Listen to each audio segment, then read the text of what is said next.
Es posible encontrar una paz inquebrantable en un mundo lleno de provocaciones. Imagina por un momento un comentario hiriente, una crítica injusta, una situación que te presiona hasta el límite. Y si en lugar de reaccionar con ira, pudieras responder con una paz que viene de un lugar mucho más profundo. Este no es un ideal inalcanzable, es una promesa real, una que puede transformar la manera en que vives y sientes.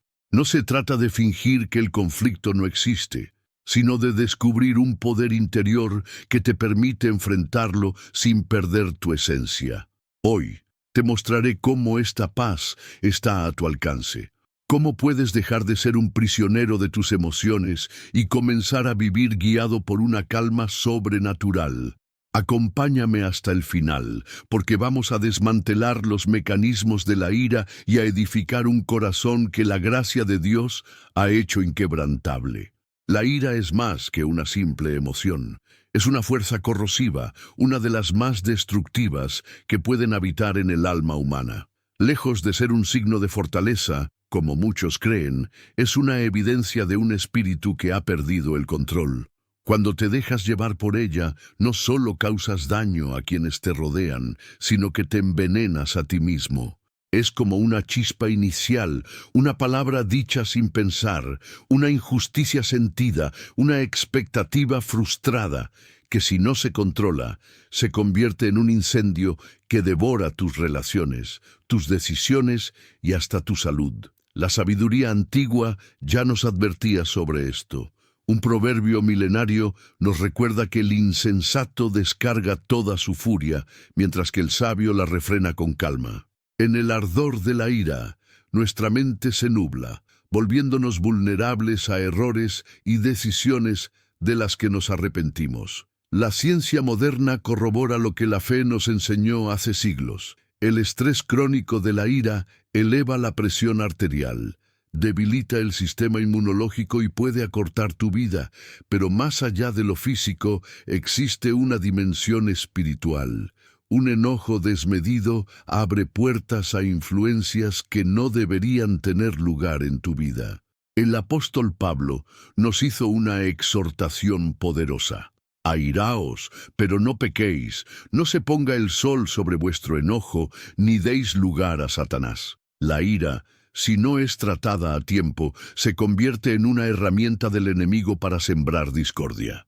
Muchos justifican sus explosiones emocionales culpando a las circunstancias externas, pero la verdad es que no son los eventos los que nos derriban, sino la forma en que los interpretamos. Si una palabra te hiere, el problema no es la palabra en sí, sino lo que permites que haga en tu corazón.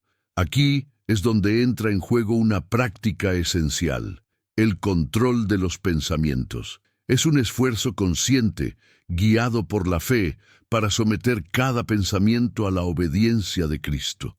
Las consecuencias de no hacerlo son evidentes: amistades rotas, matrimonios heridos, palabras que dejan cicatrices indelebles. La ira es como una densa niebla que distorsiona la realidad, haciendo que lo que en el momento parecía justo, más tarde se revele como una locura. La verdadera sabiduría reside en saber cuándo detenerse, respirar y rendir ese impulso al Señor.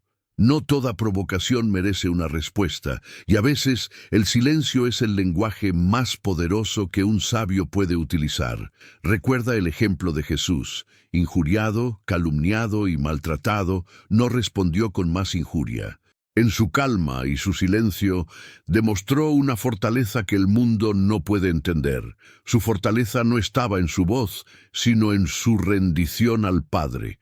Escuchen atentamente.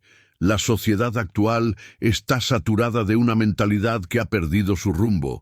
Vemos agnósticos, pseudointelectuales y un tipo de religiosidad tibia que han dejado de predicar la verdad del Evangelio.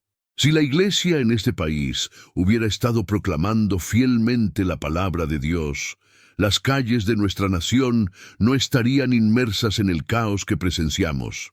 Pero tengo noticias para ti, justo más allá de esta oscuridad, en un instante, en un abrir y cerrar de ojos, Toda esta confusión habrá terminado para siempre. Cuando veas estas señales, la Biblia dice: levantad vuestras cabezas, porque vuestra redención está cerca. La promesa del arrebatamiento de la iglesia es real. El apóstol Pablo, en 1 Tesalonicenses 4, 16 y 17, con pluma en mano nos revela: porque el Señor mismo, con voz de mando, con voz de arcángel y con trompeta de Dios, descenderá del cielo. ¿Por qué el grito de mando? Porque es el símbolo de la victoria sobre la muerte, el infierno y el sepulcro. ¿Y por qué la voz de un arcángel? Porque los arcángeles anuncian la llegada de la realeza. Y Él es el Rey de Reyes, Señor de Señores y Príncipe de Paz. Jesucristo es la máxima autoridad, y su regreso será con el sonido de la trompeta, usada para proclamar a los reyes. Los muertos en Cristo resucitarán primero, y nosotros, los que hayamos quedado vivos, seremos arrebatados para encontrarnos con Él en las nubes. Ocurrirá tan rápido como un parpadeo. Y desde ese momento estaremos siempre con el Señor. Por eso, Pablo nos anima a consolarnos unos a otros con estas palabras. El arrebatamiento no es motivo de angustia, es el anuncio del paraíso. Dejaremos atrás este caos. La gente dice que nunca antes había pasado algo así, pero la verdad es que ya ha ocurrido 6 veces, y la séptima, la más grandiosa, está a punto de suceder. Permítanme enumerarles los 7 arrebatamientos de la Biblia. El primero, el de Enoc, en Génesis 5:24 y Hebreos 11:5. La Escritura dice que Enoc caminó con Dios y que Dios se lo llevó. No murió, sino que ha estado vivo en el cielo por más de 3000 años. Luego, el profeta Elías fue arrebatado al cielo en un carro de fuego, y también ha estado vivo por más de 3000 años. Ellos regresarán juntos durante la tribulación, como mensajeros de Dios para anunciar al pueblo judío que el Mesías viene, un evento profetizado en Malaquías 4:5. El tercero, el arrebatamiento de Isaías, descrito en Isaías 6:1-3. El cuarto, el de Jesucristo mismo. El quinto, el de Felipe. Un enviado de Dios necesitaba escuchar el Evangelio a 20 millas de distancia, y Dios, en un acto sorprendente, hizo que un ángel levantara a Felipe y lo transportara por los aires para dejarlo justo al lado de la carroza donde estaba aquel hombre. Eso sí que supera a cualquier servicio de transporte. Fue arrebatado y llevado de un lugar a otro, lo que constituye un arrebatamiento. El sexto, el del apóstol Pablo, fue llevado al cielo, donde recibió una visita guiada. Y cuando regresó, con todo su dominio del lenguaje y su habilidad para describir detalles, solo pudo decir que ni el ojo vio, ni el oído oyó, ni han subido al corazón del hombre las cosas que Dios ha preparado para los que le aman. Es decir, ni la imaginación más grandiosa puede siquiera raspar la superficie de lo maravilloso que será cuando todos los hijos de Dios lleguen a casa. El séptimo y definitivo arrebatamiento, el número de la perfección de Dios, será el de la iglesia victoriosa de Jesucristo. La iglesia sin mancha ni arruga, la iglesia que predica el Evangelio, la iglesia que espera con anhelo su gloriosa venida, la iglesia lavada en la sangre del Cordero, la luz del mundo y la sal de la tierra. La pregunta más importante que puedes hacerte en la vida es: ¿estás en esa iglesia? Una cosa es estar cerca de la iglesia, otra muy distinta es estar dentro. Puedes conocer a Jesús como un hecho, pero ¿es Él el Señor de tu vida? ¿Estás listo? ¿Está lista tu familia? Romanos 8:11 nos asegura que si el espíritu de aquel que resucitó a Jesús de entre los muertos habita en ti, Él también dará vida a tu cuerpo mortal. Todos los creyentes llevarán el Espíritu Santo consigo a la tumba, y en la mañana de la resurrección, esa fuerza sobrenatural te lanzará al paraíso de Dios. Mateo 24:30 profetiza que entonces aparecerá la señal del Hijo del Hombre en el cielo, y todos lo verán venir en las nubes con poder y gran gloria. Hechos 1:11 nos recuerda: varones Galileos, ¿por qué estáis mirando al cielo? Este mismo Jesús, que ha sido tomado de entre vosotros al cielo, así vendrá como le habéis visto ir. Esto significa que su regreso será literal, físico y visible. No vendrá con una mascarilla, ni a una distancia social. Volaremos hacia Él en un abrir y cerrar de ojos. Cuando unimos estos versículos, tenemos un cuadro fascinante del segundo advenimiento de Jesucristo. El príncipe de la gloria aparecerá de repente en los cielos, como un relámpago que cruza de este a oeste. La trompeta de Dios sonará, anunciando la llegada de la realeza. La voz del arcángel convocará a los justos desde sus tumbas, y en todo el planeta las sepulturas explotarán y sus ocupantes se elevarán hacia los cielos. Coches quedarán vacíos en las calles y autopistas, con los motores encendidos, pero los conductores y pasajeros, extrañamente, habrán desaparecido.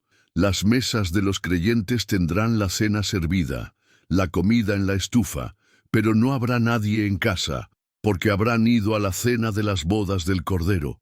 Los titulares de los periódicos gritarán: millones de desaparecidos.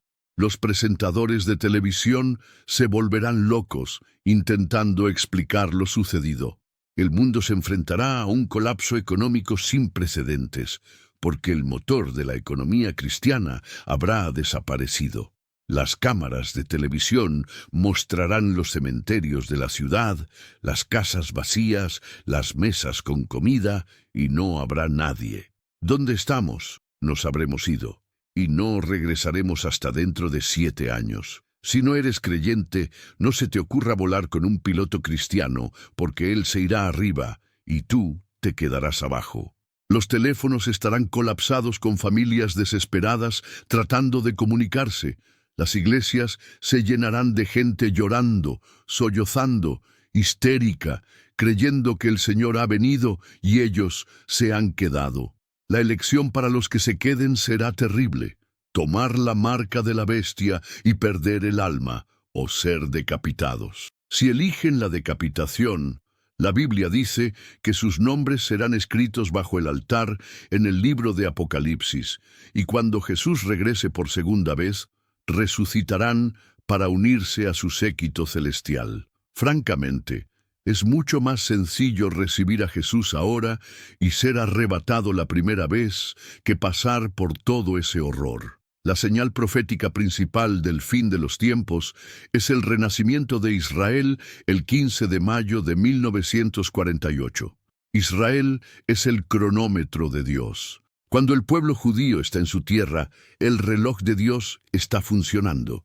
Cuando están fuera, como de los años 70 d.C. a 1948, el reloj se detiene. El rey David escribió en Salmos 102:13: «Te levantarás y tendrás misericordia de Sión, porque es tiempo de favorecerla. El tiempo señalado ha llegado». Ese tiempo señalado fue 1948. Nota la asombrosa precisión de la profecía bíblica. Abraham nació 1948 años después de la creación de Adán. Israel renació 1948 años después del inicio del calendario de Cristo. Dios opera con precisión y exactitud. El profeta Oseas nos da otra confirmación. Él profetizó la diáspora de 2000 años de Israel en el capítulo 5. Luego, en el capítulo 3, profetizó que Israel viviría muchos días sin rey ni príncipe, y que después, en los postreros días, volverían a su tierra. ¿Cuándo es eso? Ahora mismo. En Oseas 6 profetizó que Dios nos atará y que después de 2 días nos revivirá y al tercer día nos levantará para que vivamos delante de Él. En el contexto profético, un día para el Señor es como 1000 años. El primer día fue del 0 al 1000 a.C., el segundo día comenzó en el año 1000, y el renacimiento de Israel en 1948 fue en la tarde del segundo día. Oseas nos dice que al tercer día nos levantará para vivir en su presencia. Si podemos estar en su presencia, significa que Él está allí. Tanto Jesús como Oseas nos están diciendo que el Rey regresará en el tercer día. ¿Y en qué día estamos viviendo ahora? En el tercer día estamos ahí. La profecía de Isaías, escrita 740 años antes del nacimiento de Jesús, declaró: ¿Quién vio tal cosa? Nacerá una nación en un día. Exactamente eso fue lo que ocurrió. Israel nació el 14 de mayo de 1948, en un solo día.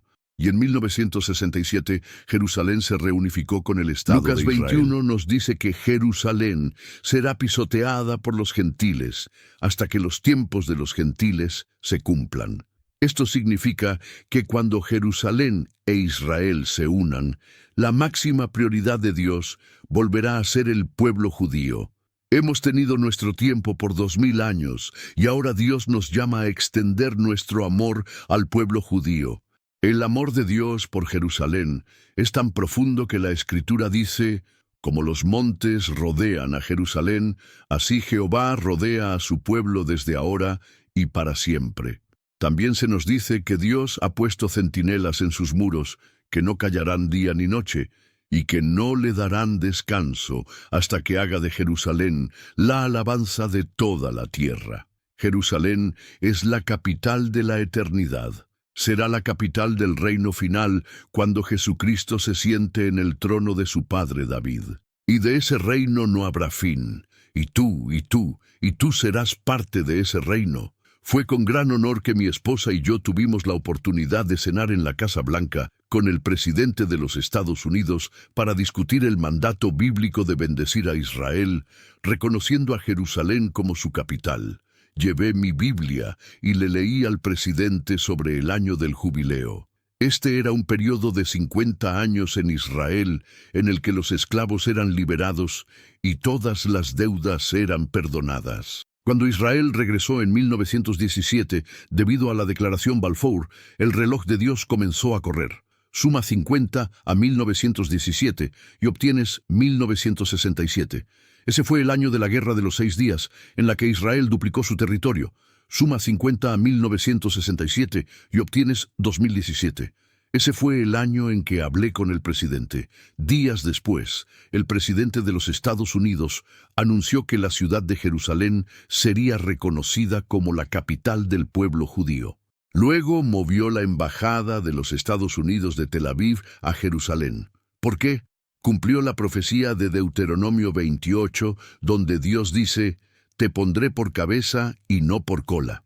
Por 2000 años, otras naciones decidieron qué hacer con Israel. Ahora, el pueblo judío les dice a las demás naciones: así es como se van a relacionar con nosotros. Ahora nosotros tomamos nuestras propias decisiones. Somos la cabeza y no la cola. ¿Has visto este desarrollo en tu propia vida?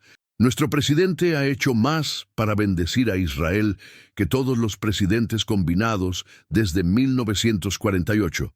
Otra señal de que estamos cerca del fin de los tiempos es el aumento del conocimiento.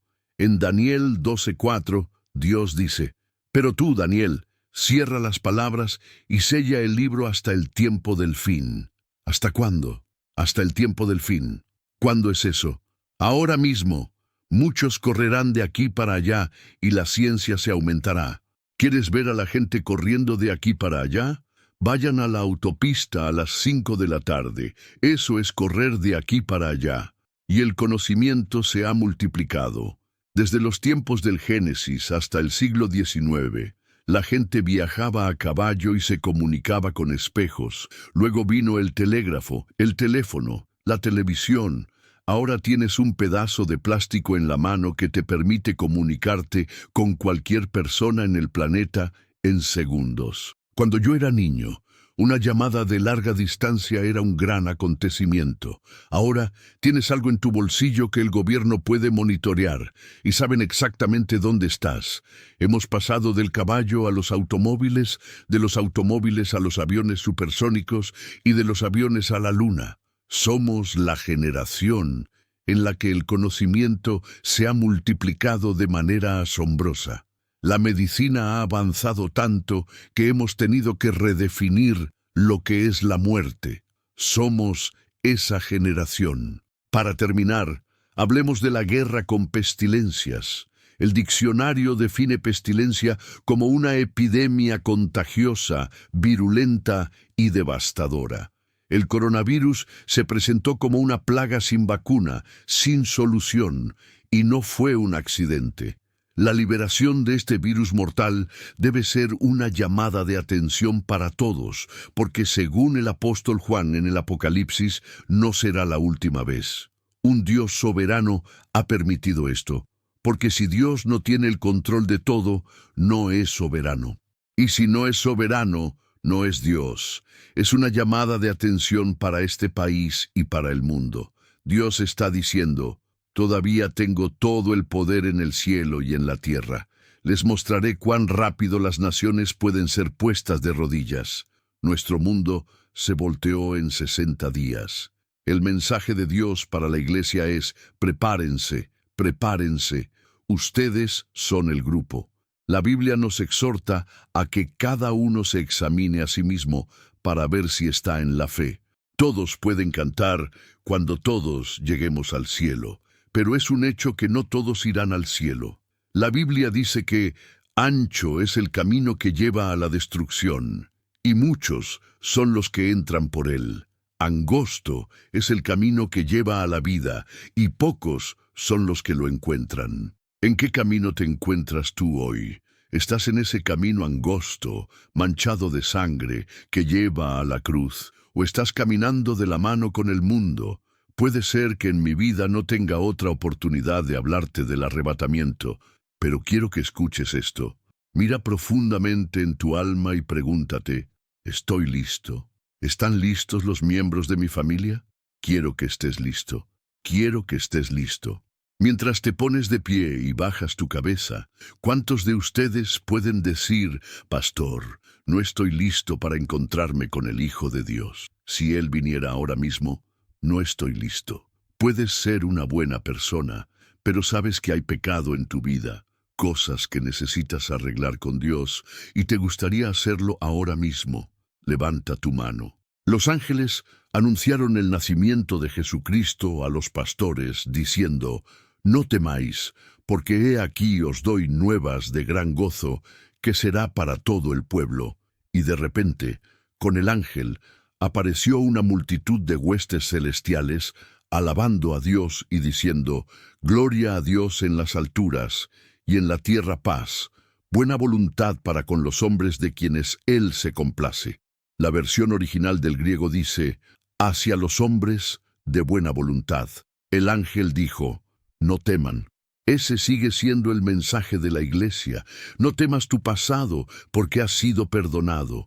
No temas tu futuro. La Biblia dice: nunca he visto al justo desamparado, ni a su descendencia mendigando pan. El ángel dijo: os traigo buenas noticias de gran gozo, que será para todo el pueblo, porque os ha nacido un Salvador, que es Cristo el Señor. Jesucristo es la respuesta. Washington no es la respuesta. Londres no es la respuesta. París no es la respuesta. La ONU no es la respuesta. Jesucristo, el Hijo de Dios, es la respuesta. Los ángeles también dieron testimonio de la resurrección. En Lucas 24, preguntan: ¿por qué buscáis entre los muertos al que vive? No está aquí, sino que ha resucitado. Iglesia, servimos a un Salvador resucitado. Porque Él vive, nosotros también viviremos. Los ángeles, en Hechos 1:11, preguntaron: varones Galileos, ¿por qué estáis mirando al cielo? Este mismo Jesús, que ha sido tomado de vosotros al cielo, así vendrá como le habéis visto ir. Te digo que el Hijo de Dios está a punto de aparecer en las nubes. Viene otra vez y viene pronto. Ya puedo escuchar la orquesta en el cielo tocando: aquí viene la novia, porque la gran reunión está a punto de suceder. Dale alabanza al Señor en la casa de Dios. Ahora, veamos rápidamente a los ángeles en el libro de Apocalipsis. De todos los libros de la Biblia, ninguno ilustra el oficio, el rango, las asignaciones y el poder de los ángeles de manera tan vívida. El tiempo nos permite solo un vistazo a algunos de estos majestuosos ángeles. demostrando su poder en este libro. Consideremos a los 7 ángeles y las 7 trompetas. Primero, déjame definir el libro de Apocalipsis. Comienza con 7 sellos, luego 7 trompetas y finalmente 7 copas o tazones de juicio. Me concentraré en los ángeles que aparecen, porque ese es el tema de este mensaje. Consideren los 7 ángeles. Para aquellos que no han recibido a Jesucristo como su Salvador y Señor, van a experimentar lo que estoy a punto de describir. Los 7 ángeles tocarán 7 trompetas para anunciar los primeros 21 juicios que Dios derramará sobre la tierra en un periodo de 7 años. Decir que esto será un infierno en la tierra es quedarse corto. El primer ángel tocó su trompeta, y la tercera parte de los árboles se quemó, y toda la hierba verde se quemó. Apocalipsis 8:7. Luego el segundo ángel tocó, y algo como una gran montaña ardiendo en fuego fue arrojado al mar, y la tercera parte del mar se convirtió en sangre, y la tercera parte de las criaturas que vivían en el mar murió, y la tercera parte de los barcos en el mar fue destruida. Apocalipsis 8:8-9. ¿Cómo podría suceder esto? Los científicos nos advierten sobre la posibilidad muy real de que un meteorito masivo pueda impactar la Tierra. Un meteorito del tamaño de una gran montaña podría causar un tsunami, rompiendo plataformas petroleras en cada océano, causando una calamidad global, haciendo que los peces del mar mueran, llenando el aire con el olor a pescado podrido y cubriendo los mares con 1/3 de los barcos en llamas por el petróleo que arde. Piénsalo. El tercer ángel tocó, y una gran estrella cayó del cielo, llamada Ajenjo, e hizo que la tercera parte del agua potable del mundo fuera tan amarga que la gente moría por beberla. Apocalipsis 8, 10, 11. ¿Puedes imaginar un mundo sin agua potable? Un mundo donde la gente, sabiendo que el agua está envenenada por una estrella que ha caído, está tan desesperadamente sedienta que la bebe de todos modos y muere. Puedes vivir 30 días sin comida, pero no puedes vivir mucho tiempo sin agua. Esta es la gran tribulación. Estos son los 7 años de infierno en la tierra, durante los cuales reinará el anticristo. Recuerda, Satanás ha venido a robar, matar y destruir, y eso es exactamente lo que pretende hacer. La iglesia ha sido arrebatada antes de que todo esto suceda. Aquellos que se queden atrás se verán obligados a recibir la marca de la bestia en su mano derecha o en su frente. Y la Biblia dice que cuando lo hagas, perderás tu alma. Si no tomas la marca, serás decapitado.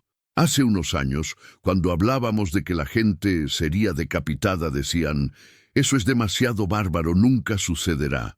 Pero ahora, de repente, está en la escena, y lo ves en la televisión todas las noches. Nosotros, la gente que ama la libertad en este país y en Europa, estamos en una batalla por la supervivencia contra un grupo islámico radical que intenta derribar a América. Despierta, América. El cuarto ángel tocó su trompeta, y la tercera parte del sol fue herida, y la tercera parte de la luna, y la tercera parte de las estrellas, de modo que la tercera parte de ellos se oscureció, y la tercera parte del día no brilló, y de igual manera la noche. Apocalipsis 8:12. El mensaje de Dios es: yo soy el Dios Todopoderoso, soy el pastor de las estrellas, las llamo por su nombre. Soy el Dios de Abraham, Isaac y Jacob, que el pueblo americano ha olvidado. Soy el Dios del que se han burlado. Te has burlado de mi palabra, te has burlado de mi reino. Ahora te mostraré cómo es el verdadero poder. Voy a apagar el sol, a controlar la luna, a hacer que las estrellas no brillen. Soy el creador del universo. Soy el gran yo soy. Soy el amo de los vientos y las olas, controlo las mareas del océano, las sostengo en la palma de mi mano, mido el espacio con el palmo de mi mano. Mi reino no pasará. Mírame ahora. No soy el Cordero de Dios, soy el león de la tribu de Judá, y estoy controlando el mundo porque no hay más Dios que el Dios de Abraham, Isaac y Jacob. El quinto ángel recibió la llave del abismo, y del pozo salieron langostas del tamaño de caballos que picaban como escorpiones. ¿Cuántos de ustedes han sido picados por un escorpión? Es un buen número. Hace unos años, cuando nuestra casa tuvo moho negro, tuvimos que mudarnos por 1 año y medio mientras la reparaban. La casa de alquiler estaba llena de escorpiones. Una mañana, yo iba tarde, me vestí deprisa y me puse los zapatos sin revisarlos. Y mientras salía de la casa sentí un pinchazo. Fue como si alguien me estuviera clavando un clavo en el dedo gordo del pie. Era un escorpión. Me quité la pantufla y voló a unos 15 pies de altura y 30 yardas de distancia. Y ese pequeño escorpión de 3 pulgadas salió rodando. Pero, ¿qué pasa con algo del tamaño de un caballo? La Biblia dice en Apocalipsis 9:1-10 que esa picadura durará 5 meses y no habrá alivio. En esos días los hombres buscarán la muerte y no podrán encontrarla. Desearán morir, pero la muerte huirá de ellos. Recuerda, la muerte es un espíritu, y en esta situación Dios lo controla. Bienvenidos a un mundo sin la presencia de Dios. Bienvenidos a un mundo que ustedes llaman el nuevo orden mundial. Bienvenidos a un mundo de adoradores de Satanás. Adorarán al hijo de Satanás, el anticristo, el principal hijo de perdición. Cada persona que ha rechazado a Jesucristo se está moviendo hacia el ocultismo. Cada persona que no acepta la voluntad de Dios está abrazando la voluntad del príncipe de las tinieblas. Y vas a caminar por el infierno de esta tribulación simplemente porque rechazaste la gracia y la misericordia de Jesucristo que se te ofreció en la cruz. El desfile profético de los ángeles continúa. El sexto ángel tocó su trompeta, y a Juan, el revelador, se le escucha decir en Apocalipsis 9:13-15, desata a los 4 ángeles que están atados junto al gran río Éufrates. Aquí fue donde comenzó la civilización, y aquí es donde se deshará. Entonces, los 4 ángeles que habían sido preparados para la hora, el día, el mes y el año, fueron desatados para matar a la tercera parte de la población de la tierra. Eso significa que Dios ya ha seleccionado la hora, el día, el mes y el año en que esto va a suceder. Es aterrador, es una calamidad asombrosa. 1/3 de la humanidad será asesinado en 24 horas por el mandato de Dios Todopoderoso a 4 ángeles. Eso es poder. Jesús dijo en Mateo 24:22, si aquellos días no fuesen acortados, nadie sería salvo. Sin embargo, después de todo este juicio horrendo, Juan el Revelador registra en el capítulo 9, versículo 20, pero el resto de los hombres, los que no fueron muertos con estas plagas, ni aun así se arrepintieron de las obras de sus manos, para que no adorasen a los demonios y a las imágenes de oro, de plata, de bronce, de piedra y de madera, las cuales no pueden ver, ni oír, ni andar. Y no se arrepintieron de sus homicidios, ni de sus hechicerías, ni de su inmoralidad sexual, ni de sus hurtos. El punto que Dios está haciendo aquí es que la negativa del hombre a arrepentirse de su pecado exige que Dios envíe a sus ángeles y los arroje al horno de fuego. Esa es la palabra de Dios, no es mi palabra. Yo estoy aquí hoy como mensajero para decirte lo que va a pasar. Si rechazas el mensaje, es tu responsabilidad. Si yo me niego a hablar el mensaje, la responsabilidad es mía. Yo estaré ante Dios en el día del juicio, y la Biblia dice que la sangre de los impíos estará en mis manos si hablo una palabra que no les traiga la verdad de Dios. Esa es la palabra de Dios. Escuchen atentamente. El séptimo ángel. El séptimo ángel tocó la trompeta y hubo grandes voces en el cielo que decían, los reinos del mundo han venido a ser de nuestro Señor y de su Cristo, y Él reinará por los siglos de los siglos. Apocalipsis 11:15. Escuchen, santos de Dios, somos parte de un reino que nunca terminará, y ese reino será más grande que el imperio griego. será más grande que el Imperio Romano, será más grande que el Imperio Británico, será más grande que lo que los Estados Unidos jamás soñaron ser. Nuestro rey es el Rey Jesús, nuestra capital es la ciudad de Jerusalén, nuestra regla es la palabra de Dios. Esta es la Constitución y los estatutos del reino de nuestro Dios y de su Hijo Jesucristo. Denle alabanza, denle gloria. El Rey está regresando. Aleluya al Cordero de Dios. Ahora vienen los últimos ángeles poderosos de Dios. Los 7 ángeles con las 7 copas de juicio que vienen rápidamente como un relámpago en cadena, una detrás de la otra. Los juicios de los ángeles que acabo de describir ocurrirán en un período de 3 años. Lo que estoy a punto de describir serán 7 juicios que suceden rápidamente. El mundo nunca se recupera, ya que un juicio asombroso viene tras otro. El primer ángel tocó su copa sobre la tierra, y cada persona que había recibido la marca de la bestia se cubrió de llagas. El segundo ángel derramó su copa sobre el mar, y se convirtió en sangre como de muerto, lo que significa que estaba coagulada. Toda criatura viviente en los mares del planeta murió. Apocalipsis 16:3. La gente dice, bueno, Dios nunca haría esto. La verdad es que Dios ya lo ha hecho. Se lo hizo a Egipto durante las plagas, cuando el río Nilo se convirtió en sangre, y cada criatura en el Nilo murió porque no había oxígeno en el agua. El tercer ángel derramó su copa sobre los ríos y manantiales, esto es agua dulce, y se convirtieron en sangre. Apocalipsis 16:4. Esto también sucedió en Egipto. El cuarto ángel derramó su copa sobre el sol, y se le dio poder para quemar a los hombres con fuego. Piénsalo, eso es el calentamiento global con esteroides. Apocalipsis 16:8. Eso va a suceder. El quinto ángel derramará su copa sobre el trono de la bestia que está sobre la tierra, y se llenará de oscuridad, y los hombres se morderán la lengua por el dolor severo de sus llagas. ¿Y cuál será su reacción? Escuchen, blasfemarán contra el Dios del cielo y se negarán a arrepentirse de sus obras. Apocalipsis 16:10-11.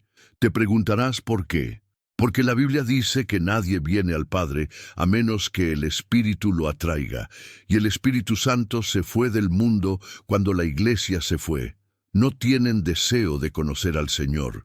El sexto ángel derramará su copa sobre el gran río Éufrates para que los reyes de Oriente, que será China, puedan marchar con su ejército de 200 millones a la batalla del Armagedón. ¿Por qué China se está convirtiendo en una superpotencia?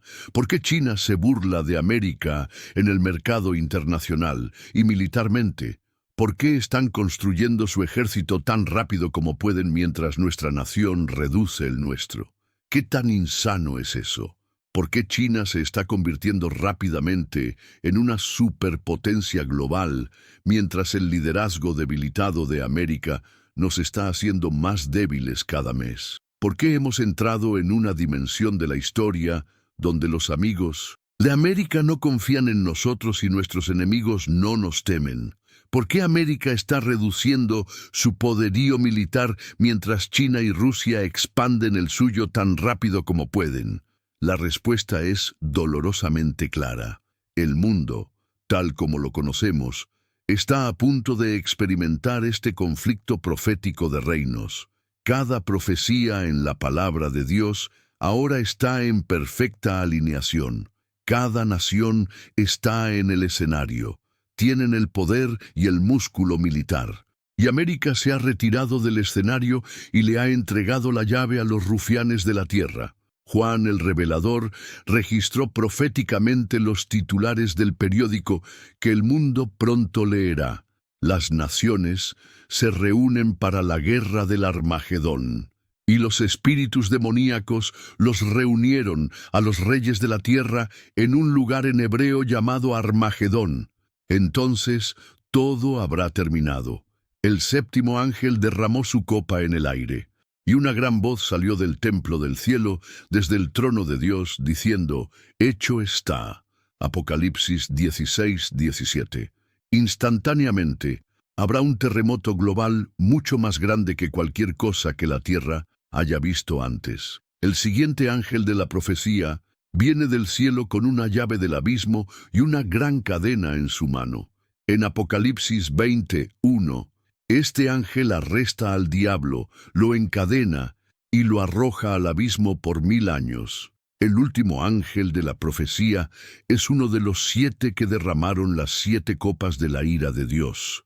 Este ángel le revela a Juan un vistazo de la nueva Jerusalén. En tu mente, esto es lo que ha sucedido.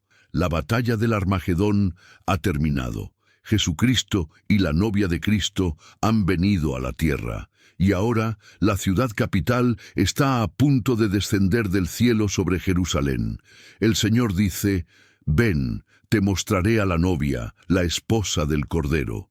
Y me llevó en el espíritu a un monte grande y alto. Ese será Jerusalén.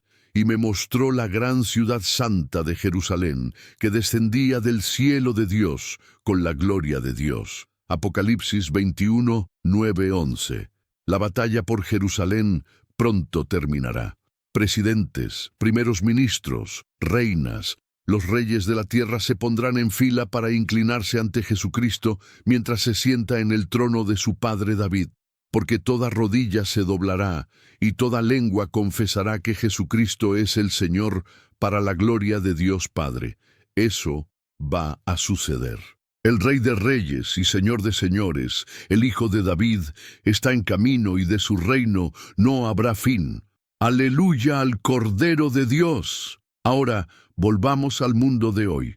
Hace 40 años, cuando enseñaba temas proféticos y decía que para que todo esto sucediera, América tendría que dejar de ser una superpotencia, recibía más cartas de odio en una semana que la mayoría de los predicadores en toda su vida. Pero ahora ha sucedido. Las naciones del mundo se ríen de nosotros. China se estaba muriendo de hambre. Rusia se estaba muriendo de hambre. Irán no tenía petróleo y no sabía cómo usarlo. Turquía, las naciones árabes, no eran considerados, pero ahora China, Rusia, Irán y Turquía y las naciones árabes están en el lugar perfecto, según el profeta Ezequiel, capítulos 38 y 39, para la guerra de Gog y Magog, que está justo frente a nosotros. Se está desarrollando una crisis económica en el mundo. ¿Ves estas fluctuaciones salvajes en Wall Street? Eso no es estabilidad económica. Eso se debe a que no hay una base económica. Si entiendes de economía, lo entiendes. Si no, no. Pero significa que la economía está siendo manipulada por personas o naciones muy poderosas para su propio beneficio, no para el inversor común. Esa crisis económica exigirá un zar económico. Europa será el líder y ese zar económico será el anticristo. Todo eso está en proceso ahora mismo. Y ese es un hecho. La oración no es enviar a Dios a hacer tus mandados. Un cristiano debe arrodillarse antes de ponerse de pie. La oración no es preparar a Dios. La oración es prepararte a ti para hacer la voluntad de Dios. La oración del Señor dice: «No se haga mi voluntad, sino la tuya».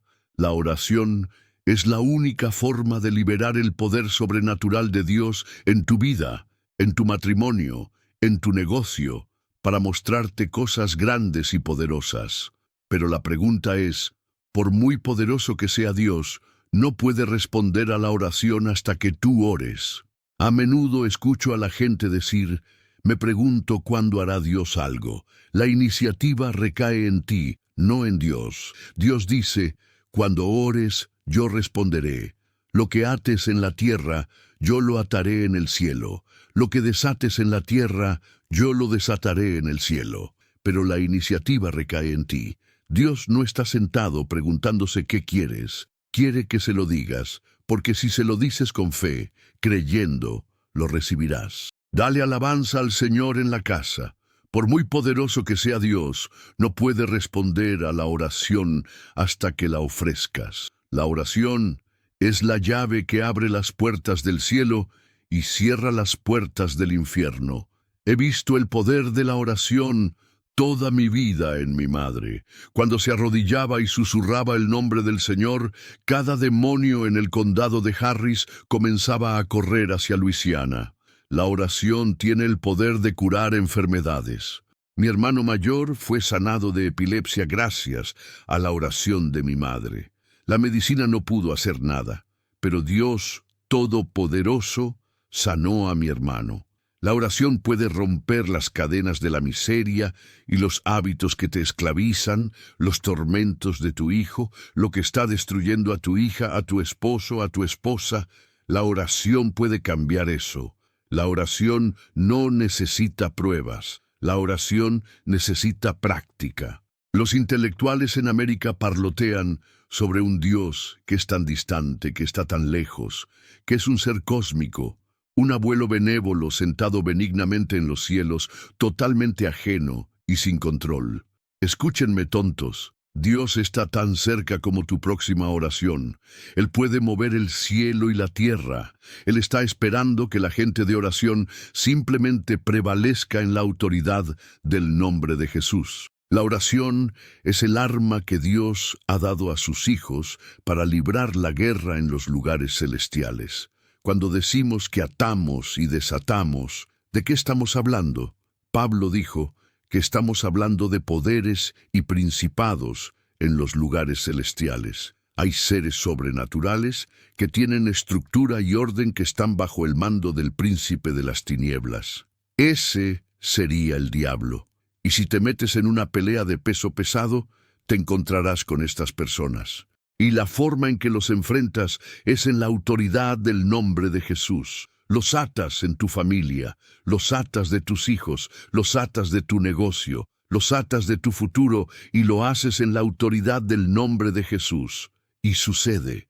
Iglesia de Jesucristo, dejen de quejarse de los ataques en sus vidas por parte del príncipe de las tinieblas. Ataquen, átenlo, maldíganlo en la autoridad del nombre de Jesús. Pongan su pie en la cabeza del diablo y miren cómo se retuerce. La victoria es nuestra a través de Cristo el Señor. Satanás es un enemigo derrotado.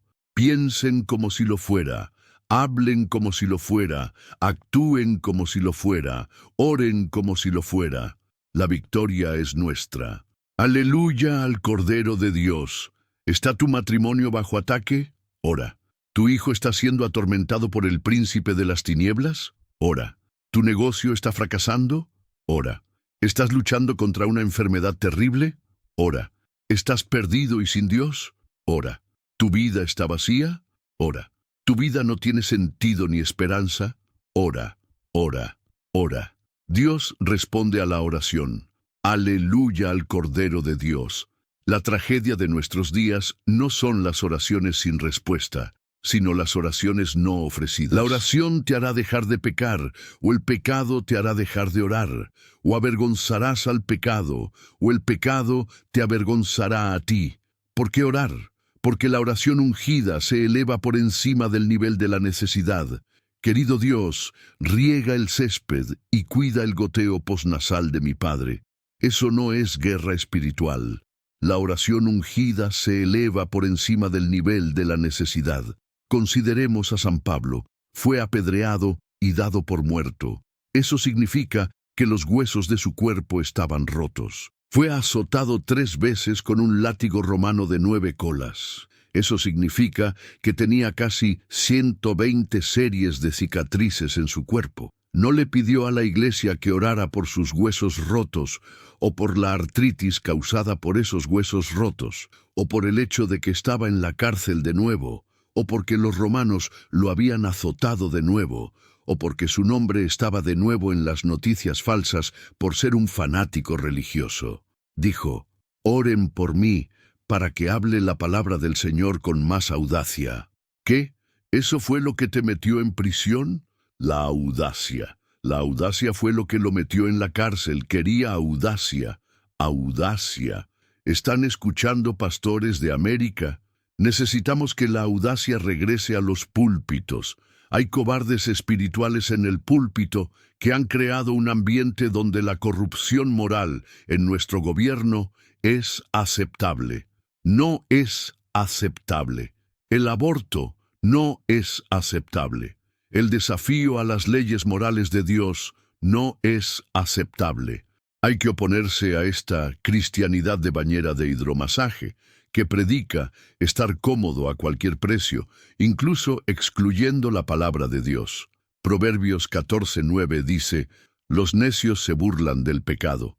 América se ha burlado del pecado, y nos hemos convertido en Sodoma y Gomorra, porque la gente de América no puede identificar el pecado debido a los cobardes morales en los púlpitos. Dios está sentado en el cielo diciendo: «Oren a mí, pidan cosas grandes, pidan que derrumbe fortalezas, pidan que rompa el control de Satanás sobre sus trabajos, sobre sus familias. Elevad vuestra oración desde un ahora me acuesto a dormir a la guerra espiritual. Vayan a la guerra en la autoridad del nombre de Jesús. Llamen a esos políticos corruptos por su nombre y oren para que la ira de Dios caiga sobre ellos. Tienen ese tipo de poder, úsenlo. Pidan que envíe avivamiento a América. Pidan una revolución de justicia. Pidan justicia que exalte a una nación, porque el pecado es una vergüenza para cualquier pueblo. ¿Puedo tener un testigo aquí esta mañana? Cuando ores, pide a Dios cosas grandes. Pide a Dios cosas grandes. Nada es imposible cuando eso realmente entra en tu cerebro. Nada es imposible para Dios. Pídele que derrote a los gigantes en tu vida. Cuando tengas una gran necesidad, pide en grande. Pídele que envíe fuego del cielo. Pídele que te haga caminar a través del horno de fuego. Pídele. Él es el Dios que no puede fallar, y Él solo está esperando para mostrarte su poder asombroso. Necesitas desatar ese poder en la autoridad del nombre de Jesús. Dale alabanza al Señor en esta casa. Permítanme darles 8 razones por las que Dios no responde a la oración. 1. Pidan y se les dará. No visualizas la oración, le pides a Dios en voz alta, no visualizas una oración, dices una oración, no miras una bola de cristal. Eso es idolatría. Por muy poderoso que sea Dios, no te responderá hasta que se lo pidas en la autoridad del nombre de Jesús. 2. Pide con fe, creyendo. Marcos 11:22. Porque de cierto os digo que cualquiera que no dude en su corazón, sino que crea que será hecho lo que dice, lo tendrá. No dice piensa, dice, digan conmigo, dice. Dios Todopoderoso te dio la capacidad de hablar para que pudieras orar, no para que tuvieras un ministerio de teléfono, sino para que oraras. Dios no es una estatua de piedra o madera. Habla, piensa, siente tus dolencias, responde a nuestras oraciones. Él está vivo. Él está en este lugar. Jehová Shalom, el Señor es nuestra paz. Él está en este lugar. La victoria es nuestra, a través de Cristo el Señor. Dale alabanza en la casa de Dios. ¿Cuándo comenzó el día de los milagros? En Génesis 1. En el principio, Dios creó. Esa palabra crear es la palabra hebrea bará, que significa hacer de la nada. No vino aquí y recreó algo que estaba flotando en el espacio. Creó este magnífico mundo de la nada. Eso es un milagro. La Biblia dice, y Dios dijo, y sucedió. Y Dios dijo, y sucedió. Y Dios creó al hombre a su imagen. Y el hombre dijo, y luego Dios creó a Eva. Y ella dijo, y ella dijo, y ella continuó diciendo, Dios se emociona cuando te arrodillas. Miren, ángeles, aquí vienen. Veamos qué van a pedir. Prepárense para bajar a la tierra y responder a esto. Y luego te arrodillas y le pides que riegue el césped. Cuando oras, pide en grande. Digan conmigo, pide en grande. Pide de acuerdo con su poder infinito. Hace años, a principios de los 90, en John Hagee Ministries, fuimos a Los Ángeles y llevamos a cabo una gran cruzada allí. Y fue mucho más costosa de lo que habíamos calculado debido a los sindicatos que hay allí. Volvimos a casa y el director financiero dijo, estamos al límite en nuestra cuenta de televisión. Así que, como un hombre valiente, llamé a mi madre, le dije, Madre, esta es mi situación.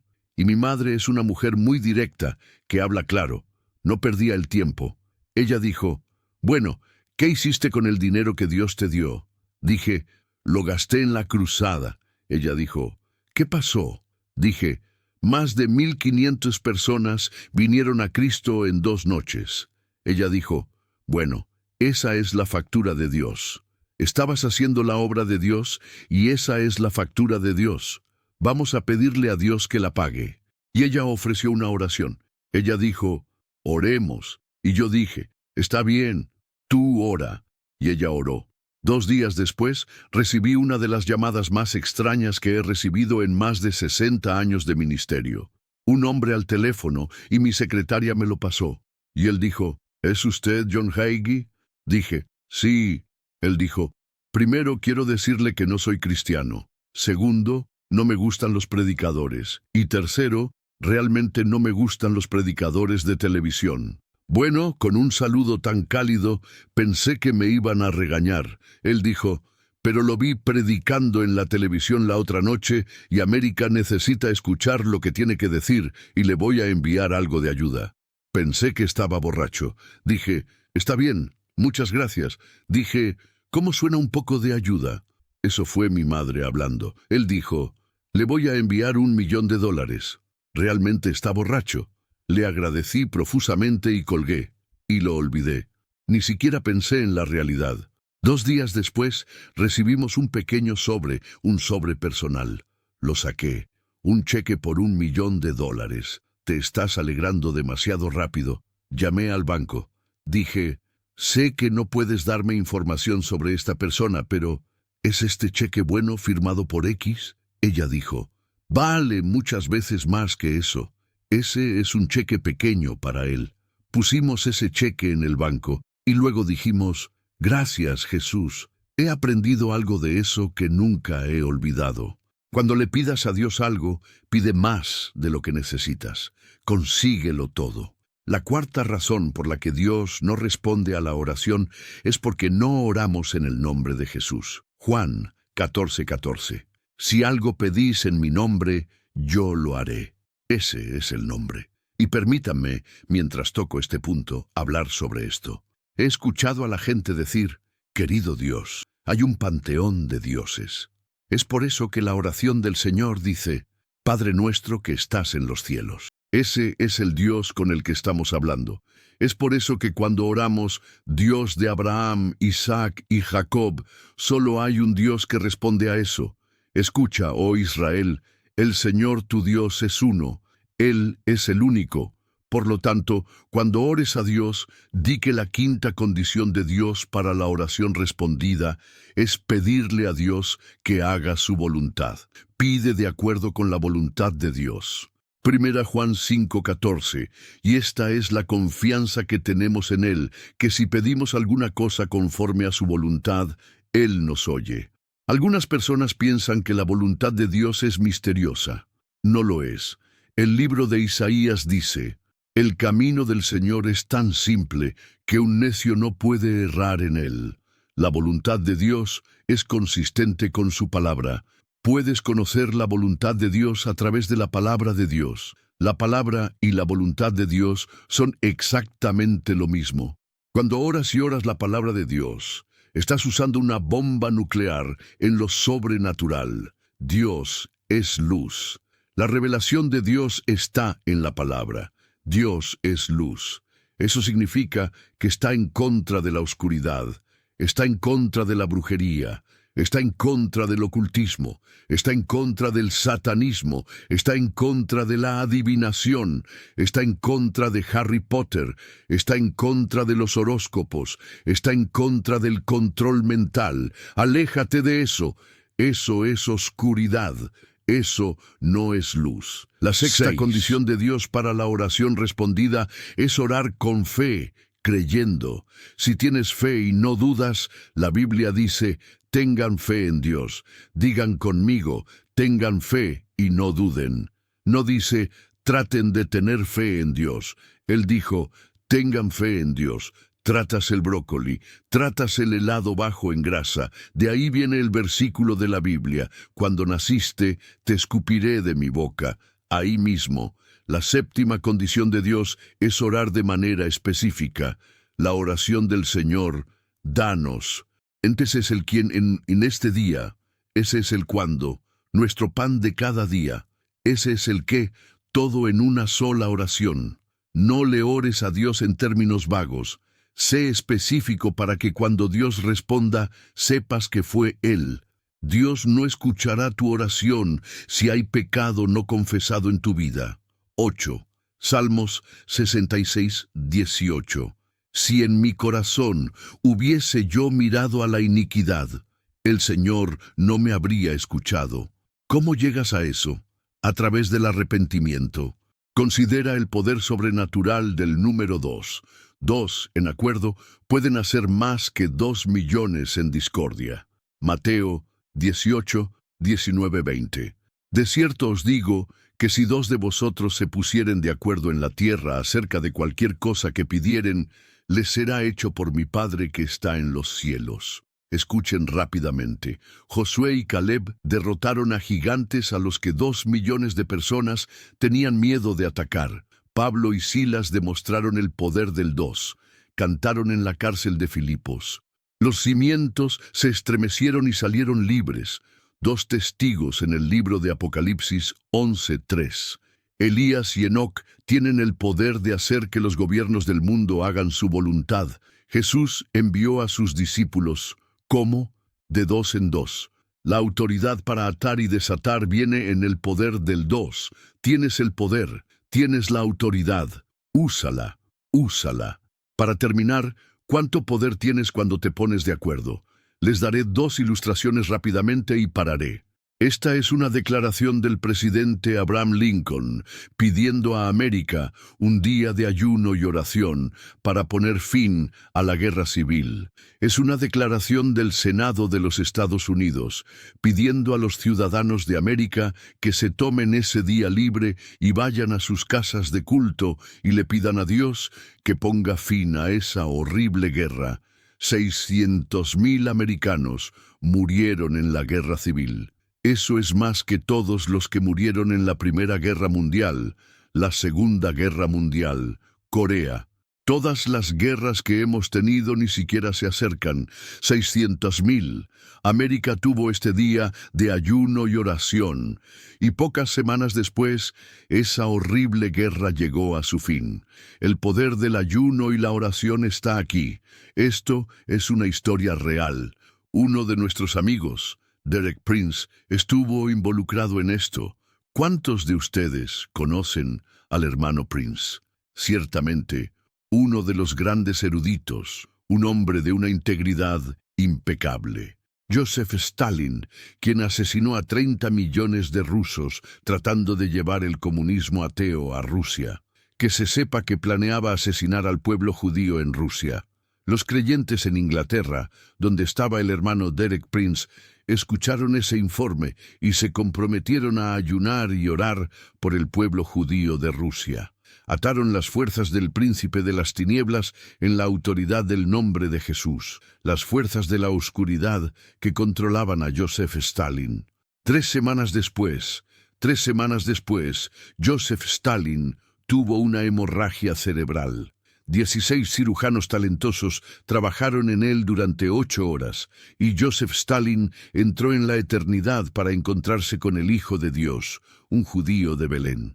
¿Qué área de tu vida está bajo ataque? Finanzas, salud, relaciones, negocios, matrimonio, hijos. Quiero que te pongas de pie ahora mismo. Me gustaría que hicieras esta confesión.